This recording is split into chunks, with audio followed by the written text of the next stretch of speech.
Manchmal werde ich gefragt, warum mich die USA so faszinieren.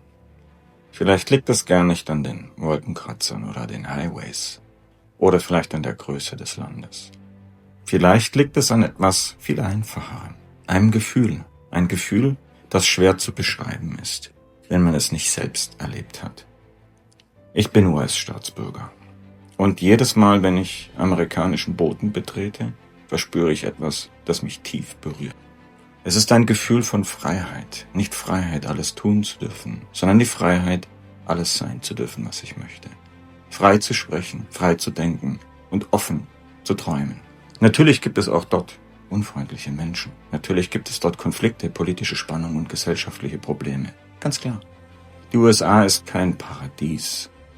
Aber etwas hat mich dort immer wieder beeindruckt.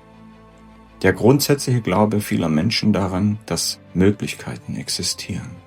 Dass etwas Neues entstehen kann, dass Einzelne etwas bewirken können, dass Ideen wichtiger sind als Herkunft. Dass ein Mensch nicht auf seine Vergangenheit reduziert wird. Viele nennen das vielleicht oberflächlich. Ich empfinde das anders. Ich erlebe, wie fremde Menschen einem helfen. Wie sie einem Türen öffnen. Gespräche selbst im Supermarkt an der Kasse entstehen. Wie Menschen zuerst fragen, wie können wir das möglich machen und nicht, das klappt eh nicht. Und vielleicht ist genau das der Unterschied. Eine Kultur wird nicht nach Gesetz geprägt, sondern nach der Haltung, die sie in sich hat.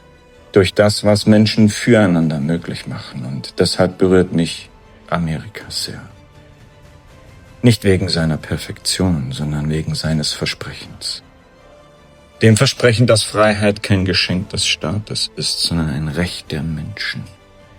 Ein Gedanke, der tief in der amerikanischen Verfassung verankert ist. Ein Gedanke, der bis heute Menschen aus aller Welt inspiriert. Und genau deshalb beobachte ich die Entwicklung von Europa mit wachsender Aufmerksamkeit.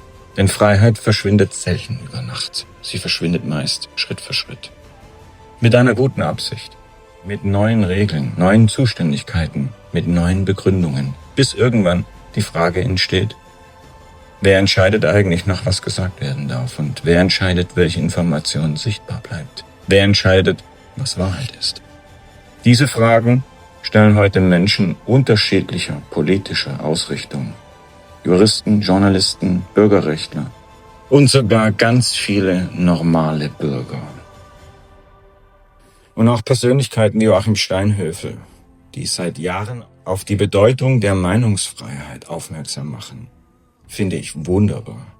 Man muss nicht seiner Position zustimmen oder ihm in allen Dingen beipflichten. Aber man sollte die Fragen ernst nehmen, die er stellt, denn Meinungsfreiheit existiert nicht für Aussagen, denen wir alle zustimmen. Sie existiert für Aussagen, die unbequem sind. Und genau dort beginnt ihre eigentliche Bedeutung und vielleicht ist das die wichtigste Erkenntnis. Freiheit lebt nicht davon, dass wir dieselbe Meinung haben. Freiheit lebt davon, dass wir unterschiedliche Meinungen aushalten können. Ohne Angst, ohne Einschüchterung, ohne den Wunsch, den anderen zum Schweigen zu bringen. Oder vielleicht Hausdurchsuchungen anzuordnen.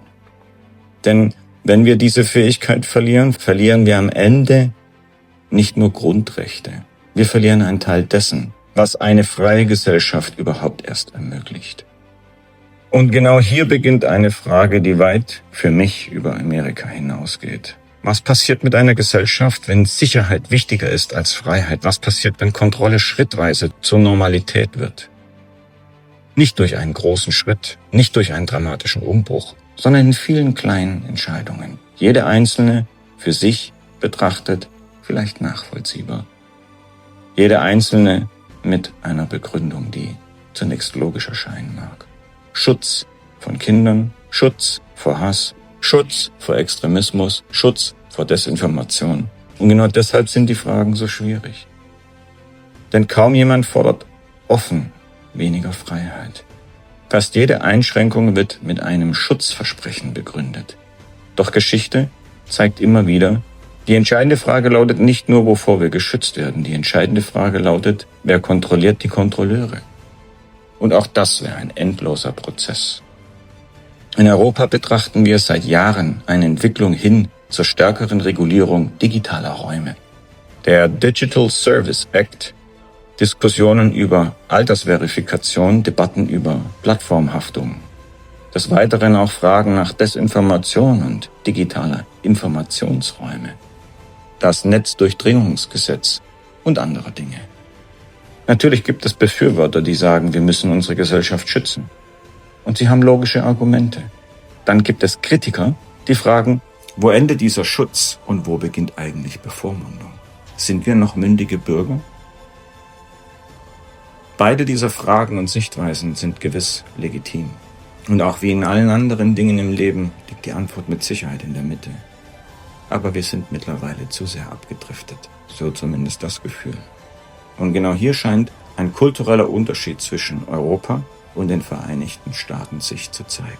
Während Europa häufig fragt, wie verhindern wir möglichen Schaden, fragen die USA oft, wie verhindern wir Machtmissbrauch durch den Staat. Das amerikanische Denken wurde von einer tiefen Skepsis gegenüber staatlicher Macht geprägt. Die Gründerväter gingen davon aus, dass Macht grundsätzlich kontrolliert werden muss. Nicht, weil Regierungen immer böse sind, nein, sondern weil jede Macht irgendwann missbraucht werden kann. Macht korrumpiert eben. Und deshalb genießt die Meinungsfreiheit in den USA einen außergewöhnlich hohen Stellenwert. Nicht, weil in den USA unbedingt alle klüger wären. Nicht, weil sie moralisch überlegen wären, sondern weil ihre Geschichte sie gelehrt hat, dass staatliche Eingriffe grundsätzlich kritisch zu betrachten sind. In Europa verläuft diese Entwicklung leider etwas anders. Hier entstand nach dem Krieg und dem Totalismus ein stärkeres Bedürfnis nach Regulierung, Schutz und gesellschaftlicher Steuerung.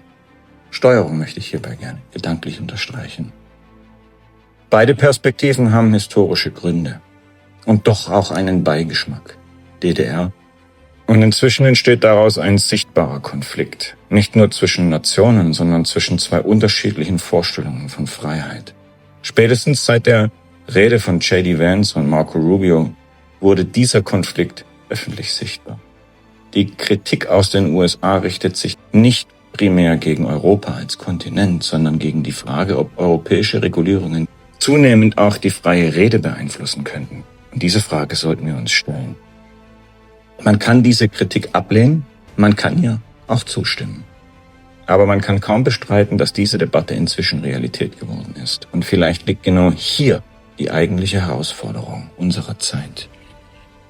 Nicht links gegen rechts, nicht konservativ gegen progressiv, nicht Europa gegen Amerika, sondern die Frage, wie viel Freiheit trauen wir den Bürgern noch zu? Wie viel Verantwortung darf ein Mensch über sich selbst übernehmen?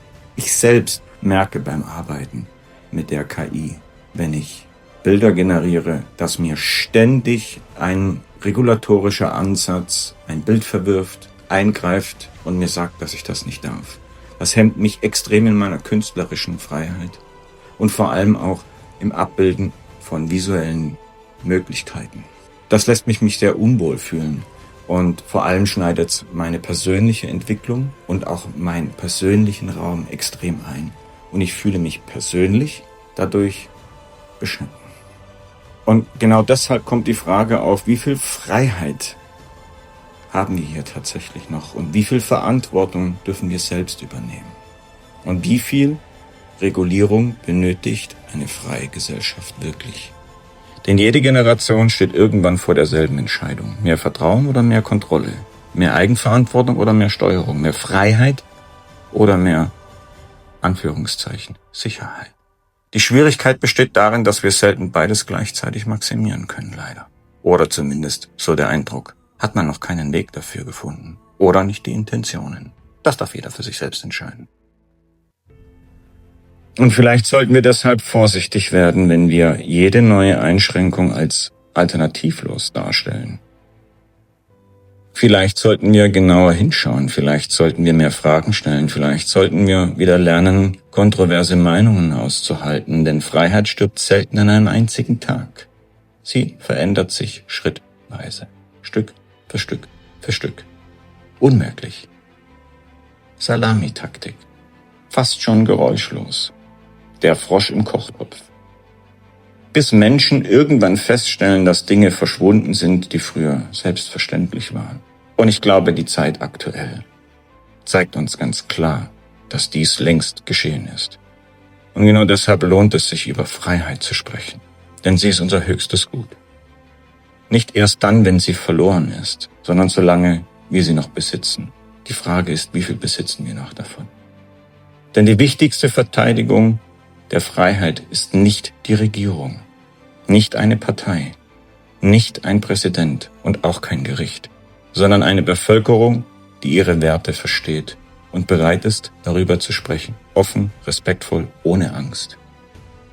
Vielleicht geht es am Ende nicht um Amerika, vielleicht geht es auch nicht um Europa, vielleicht geht es um etwas Grundsätzlicheres, nämlich die Frage, wie wir als Menschen miteinander leben wollen. Denn Freiheit beginnt nicht bei einem Gesetz.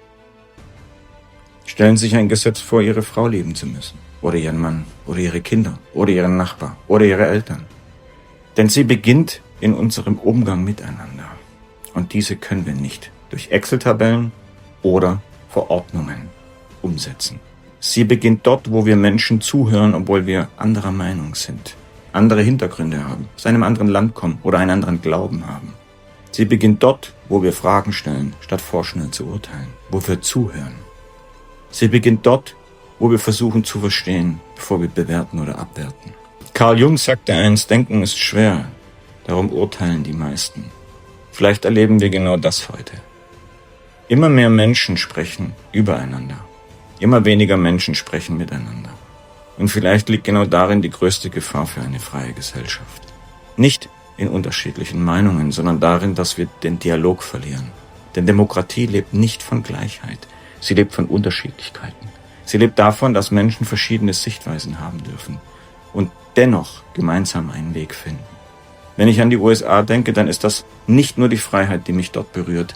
Es ist die Erinnerung daran, dass eine Gesellschaft ihren Bürgern etwas zutrauen kann und vor allem auch sie dabei unterstützt und starke Persönlichkeiten fördert und fördert.